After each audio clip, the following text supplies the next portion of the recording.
So friends, आज मैं helping verb के ऊपर बात करूँगा।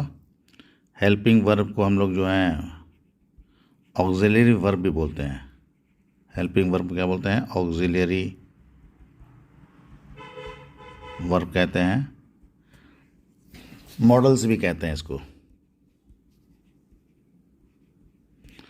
तो ये जो है आपको जो है टेंस को बताने में मदद करता है। एक्चुअली इनका काम है, जैसे एग्जांपल के लिए हम बताएं आपको, डिफरेंट टेंसेस जो होता है प्रेजेंट, पास्ट एंड फ्यूचर, उसमें जो है अलग अलग जो फॉर्म होते हैं, इंडेफिनिट है, कंटिन्यूअस है ना, परफेक्ट एंड परफेक्ट कंटिन्यूअस, उस समय जो है सब helping verb and auxiliary verb को बहुत इंपॉर्टेंस है।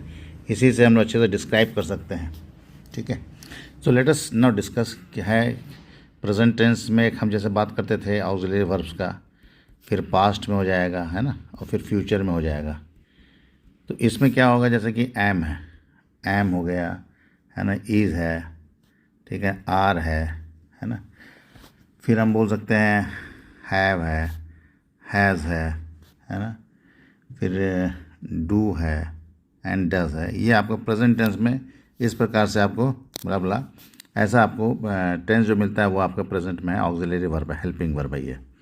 इसका पास्ट क्या हो जाएगा, जैसे कि एम का क्या हो जाएगा, आई am playing, I was playing, तो वाज हो जाएगा इसका ना। He is playing, he was playing, इसका भी वाज हो जाएगा। आर का हो जाएगा वेयर, पास्ट टेंस। हैव का क्या हो जाएगा, हैड हो जाएगा। ये सब ये जानना आपको बहुत ज़रूरी है। हैज़ का पास्ट टेंस क्या है, हैड है। डू का डिड है, और डज का भी क्या है, डिड है। और फ्यूचर में जब हम सेंटेंस बनाते हैं तो इसमें जनरली क्या होता है कि शैल होता है और विल होता है। जैसे मैंने बताया कि I shall, you shall, we shall, they shall, and he, she, it, या कोई नाम है उसके साथ क्या लगेगा, विल लगेगा। ठीक है, प्रैक्टिस से ही आएगा ये। सो शैल, विल, इसका जो है पास्ट टेंस में अगर होगा तो शैल का शुड हो जाएगा, विल का वुड हो जाएगा, है ना। ये सब जो है फ्यूचर चीज़ को रिफ्लेक्ट करने के लिए है। मे को भी हम यूज़ कर सकते हैं, एंड माइट को भी यूज़ कर सकते हैं। ये जितने वर्ड्स अब मैंने लिखा है आपको, ये सब आपको हेल्पिंग वर्ब है। अब इसमें जो है आप इसमें हेल्पिंग वर्ब को जो है सेंटेंस बना करके आप इसको समझ सकते हैं।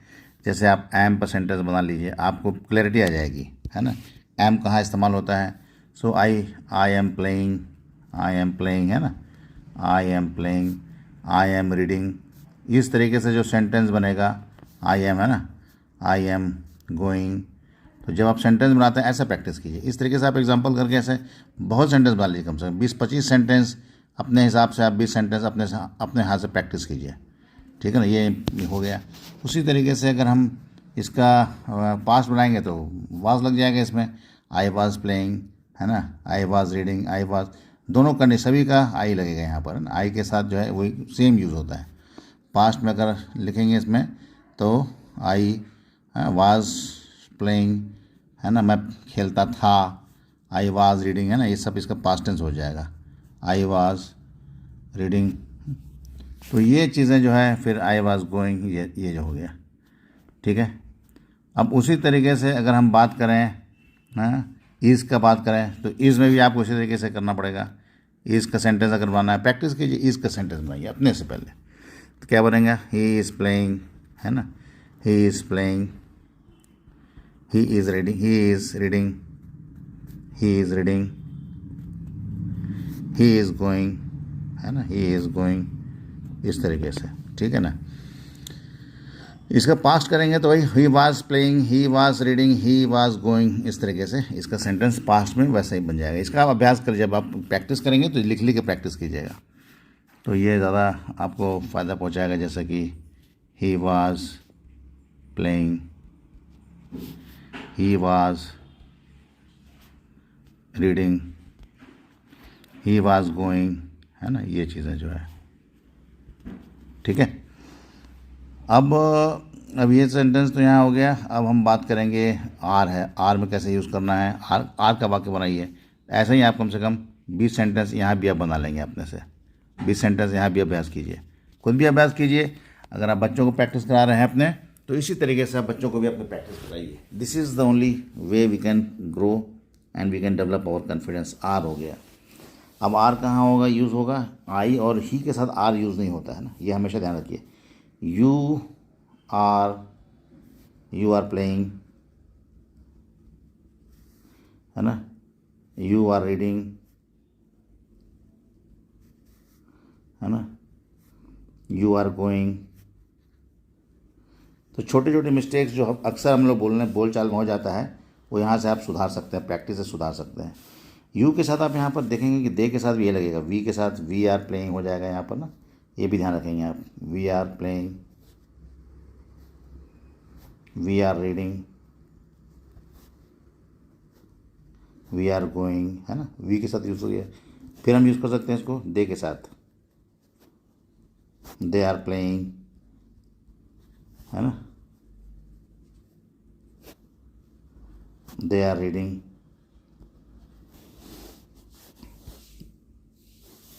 दे आर गोइंग। तो आपने देखा कि आर का इस्तेमाल हमने कैसे कर लिया है ना। अब इसके बाद अगर हम पीछे जाकर देखें और कौन सा वर्ड बच जाता है, हैव, हैज़, है ना, ये अब ये परफेक्ट में आ गया, है ना। हैव कहाँ यूज़ करेंगे, हैव का आप सेंटेंस बनाइए, तो इसका भी आप सेंटेंस बना लेंगे, कम से कम 20 सेंटेंस यहाँ भी बना लेंगे आप। अभी यहाँ पर हैव का सेंटेंस बनाना है आपका। सो आई के साथ कैसे लगेगा, I have played, I have played, है ना, I have read, I have. अभी गोइंग का थर्ड फॉर्म क्या होता है, गॉन, आई हैव गॉन। हमेशा हैव के साथ वर्ब का 3 फॉर्म लगता है, ये हमेशा ध्यान रखिए। जैसे मैं एग्जांपल यहाँ से बता देता हूँ आपको, एक तो एग्जांपल लेता हूँ, गो, वेंट, गॉन। ये जो वर्ब का 3 फॉर्म ऐसा होता है ना, तो हैव और हैज़ के साथ हमेशा थर्ड फॉर्म लगता है, ये हमेशा याद रखिए, हैव के साथ ये लगेगा। सो आई के साथ हैव लगता है। इसके बाद जो है हम लोग जो है वी के साथ क्या लगाते हैं, वी के साथ भी हैव लगता है, we have played, we have read, we have gone. तो ये रोज़ प्रैक्टिस करने के, रोज़ आप बोलते रहिए इसको, हर दिन सुबह उठ करके इसको प्रैक्टिस करते रहेंगे ना, तो आपको ना प्रैक्टिस मतलब आप याद कर लीजिए, अपनी वाइफ को बोल दीजिए, चाहे आप अपने बच्चों से पूछिए जब, है ना, या मतलब अगर आपको प्रैक्टिस कराना है तो अपने वाइफ से करा लें, अपने माँ बाप से करा लें, है ना। इसको प्रैक्टिस रोज़ करने की ज़रूरत, जब तक आपके अंदर कॉन्फिडेंस ना आ जाए, है ना। सो वी हो गया, आई हो गया, दे के साथ भी हैव लगता है ना, ये दे के साथ भी क्या लगेगा, they have played, they have read, है ना, READ red, they have gone, ये हो गया। अब हैव को ही के साथ कैसे लगाएंगे, ही के साथ लगेगा नहीं वो, है ना, आई के साथ लगता है। अब यहाँ पर हैव की जगह हैव इतनी लगेगा, आई वी, हाँ यू भी लगेगा यहाँ पर, you have played, you have read,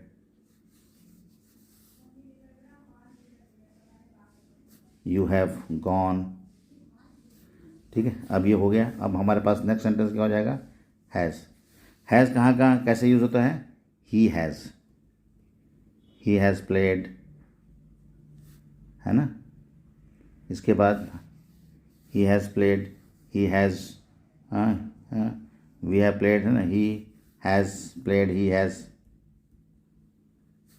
red, he has gone. तो ये ही के साथ हो गया। और इसी तरह हम शी के साथ ये लगाते हैं, शी हैज़ प्लेड, वो खेल चुकी थी, शी हैज़ प्लेड, है ना, perfect sentence. She has red, she has gone, ये। और कोई नाम, जैसे कोई व्यक्ति का नाम है, नाम के साथ भी ये लगेगा, कोई अब कंफ्यूज नहीं होना इसमें। जैसे हमने एग्जांपल लिया Rahul, Rahul has played, Rahul has red, Rahul has gone, ये हो गया। तो आपने देखा राहुल के साथ हैज़ लगेगा, है ना, शी के साथ ही हैज़ लगेगा, यू के साथ हैव लगेगा। ये चीज़ें आपके दिमाग में अंदर बैठा होना चाहिए, बैठना ज़रूरी है। यू के साथ हैव, यू के साथ हैव, यू के साथ, दे के साथ हैव, वी के साथ हैव, ही के साथ हैज़ लगेगा, एंड शी के साथ हैज़ लगेगा, है ना। तो इस तरह से प्रैक्टिस कीजिए ना। कोई भी नाम है यहाँ पर अगर यहाँ पर राहुल की जगह आप अपना नाम ले लीजिए, है ना, कोई गौतम हैज़ प्लेड, है ना, या ऋषभ हैज़ प्लेड, ऐसा करके आप कोई भी सेंटेंस, अली हैज़ प्लेड, कुछ भी आप कर सकते हैं यहाँ पर। सो आपने देखा यहाँ पर हम लोग कितने वाक्य बना लिए हमने, एम का हो गया, इज़ का हो गया, आर का हो गया, हैव का हो गया, हैज़ का हो गया। अब रहा सवाल डू और डज का भी हम बात कर लें। ये प्रेजेंट में भी बात हो रहा है, डू का सेंटेंस, है ना। तो इसमें जो है अभी जैसे कि डू है, डज है, ही, इसमें अगर ये इंट्रोगेटिव सेंटेंस, डू से क्या बनता है आपका, इंट्रोगेटिव सेंटेंस बनता है। इंट्रोगेटिव सेंटेंस अगर हम शुरू करते हैं इसको हम इंट्रोगेटिव सेंटेंस, मतलब प्रश्नवाचक, है ना, प्रश्न पूछने के लिए प्रश्नवाचक वाक्य, है ना, सवाल पूछने के लिए हमको इसको इस्तेमाल करते हैं, है ना। सो डू आई प्ले, है ना, डू आई प्ले, है ना, डू के साथ आई लगेगा, do we play, do you play, do they play. अब आप देखिए किस तरीके से हम लोग यहाँ पर इसको कर रहे हैं।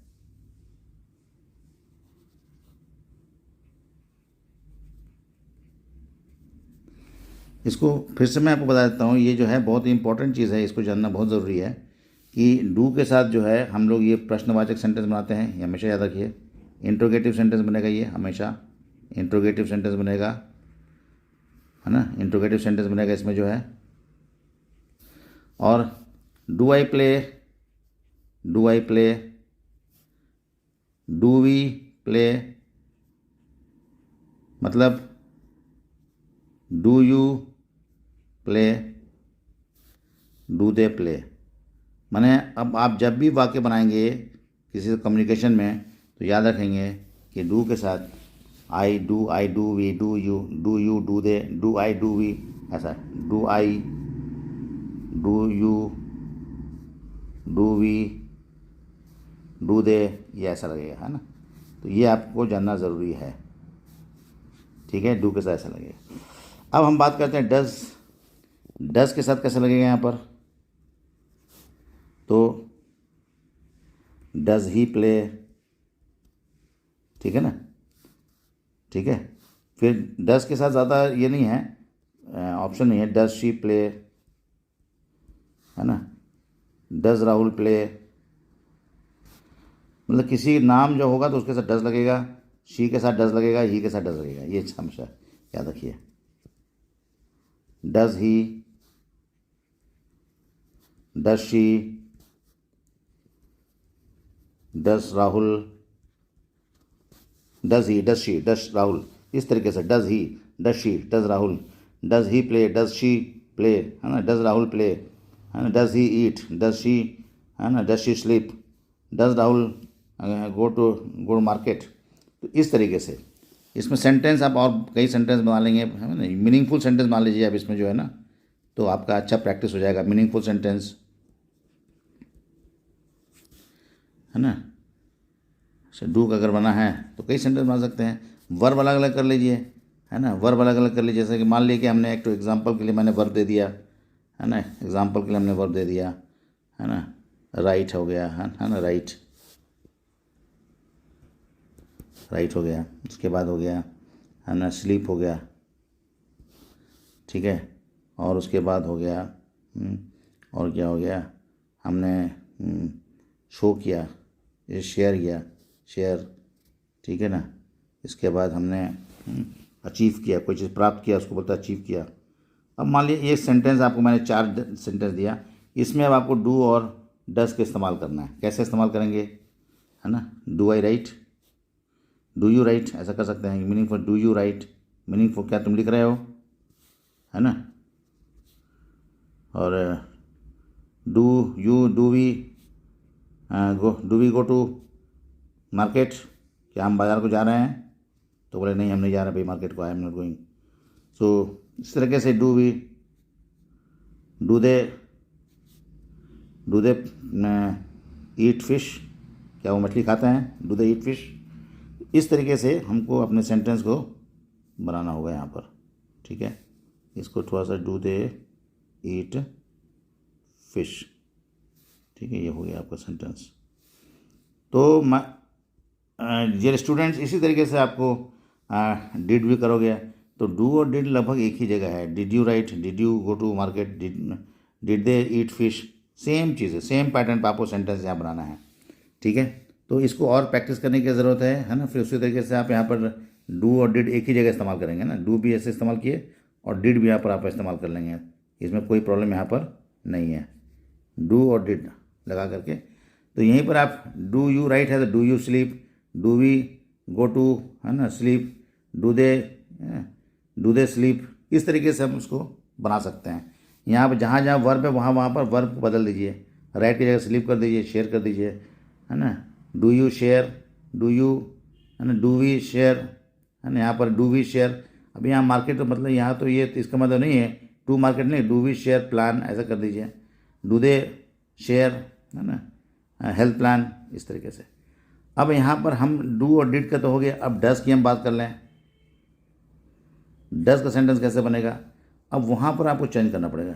डस ही राइट, अब आपको यहाँ देखना पड़ेगा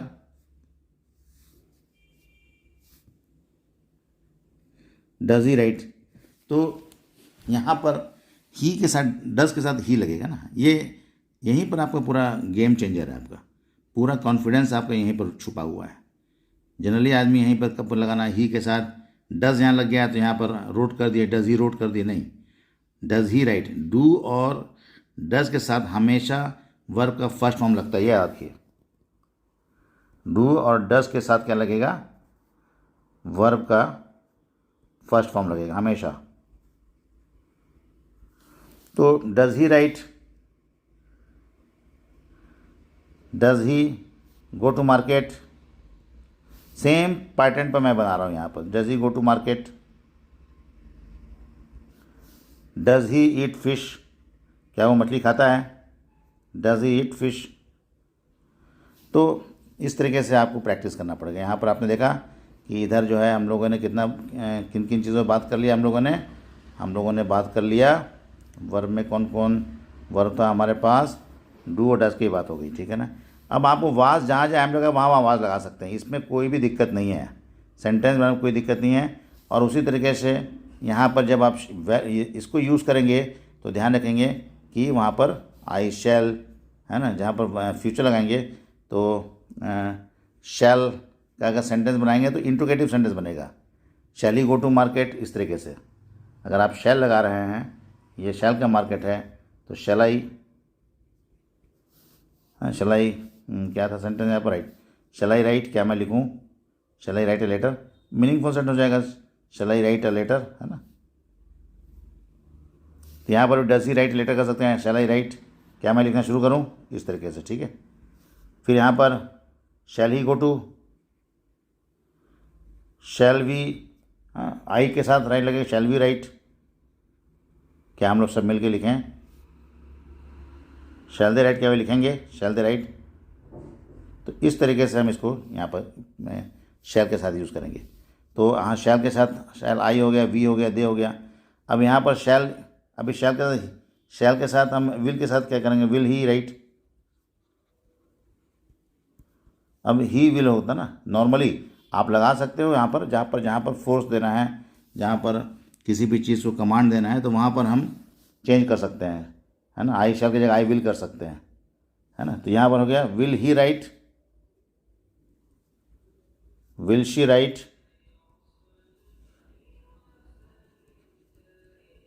will Rahul write. So my dear friends, ये जो है इस तरीके से आपको प्रैक्टिस करना पड़ेगा। You need to practice orally, you need to practice orally, मौखिक, ओरली मतलब मौखिक रूप से आपको प्रैक्टिस करना पड़ेगा, मौखिक रूप से, प्लस यू हैव टू